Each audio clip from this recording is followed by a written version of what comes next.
Okay, so we just got a preview version of the PC and Mac version of Edit. That's the software for X32 and M32 that runs on your computer. This is not the firmware or any of the tablet software that we're going to need to actually run this. So this is just a preview so people can see what the routing is going to be like in the new V4 software. So this is version 4, as we can see here, and everything looks identical to what it's always been, except for up here in routing. And that's the main request that many people have had for years, some way to avoid having to only have inputs in blocks of 8. So typically we've got 32 local inputs going to the 32 local channels. If you're running AES, you may have 8 or 16 channels coming in from your mixer, and you may have a DL16 or a S16 or something like that, and you may end up having the last 16 channels of your mixer come in from some other source, depending on how you have it routed. Could be on B as well. So everything is in blocks of 8.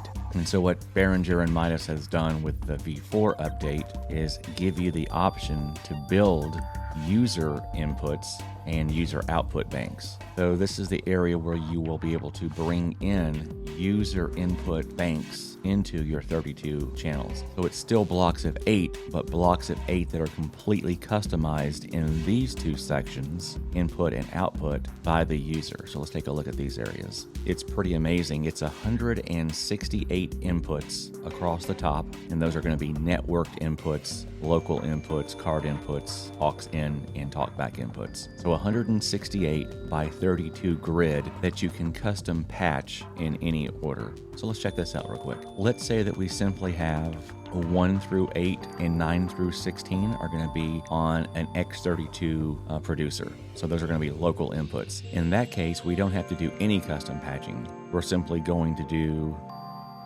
this 1 through 8, 9 through 16. But what we want to do is do some custom patching for 17 through 24, 25 through 32. So we're going to patch these user bank inputs, custom banks, into 17 through 32 of our producer.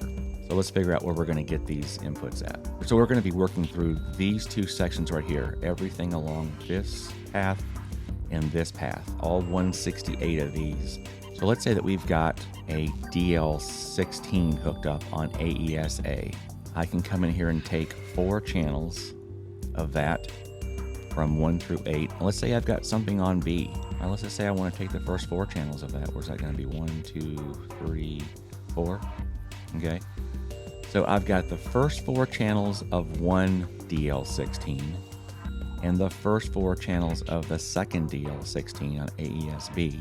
And I've routed those into 17 through 24. If I wanted to have the last 4 channels of the DL16, I could go to this patch and pull 16.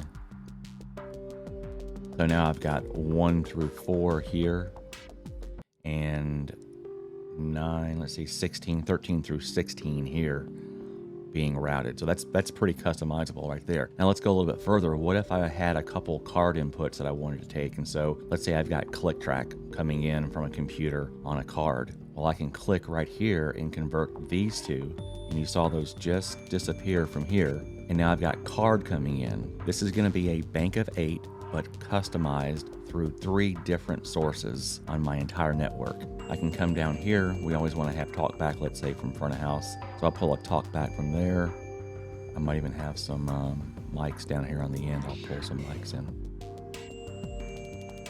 So that's completely different than just being fixed in blocks of 8, because these blocks of 8 over here are completely customizable. So there's a lot of people on the group already saying, well, there's no difference in this at all. And it's just because they don't understand what's going on back here in the user inputs and outputs. So assign them here on the main assignment page. Here's your details on what you're doing here. All right, so that's just a really quick overview. Definitely download the preview software and check it out. Also realize that all the mobile apps are going to have to be updated as well. So don't do any of this if it's your only X32, M32.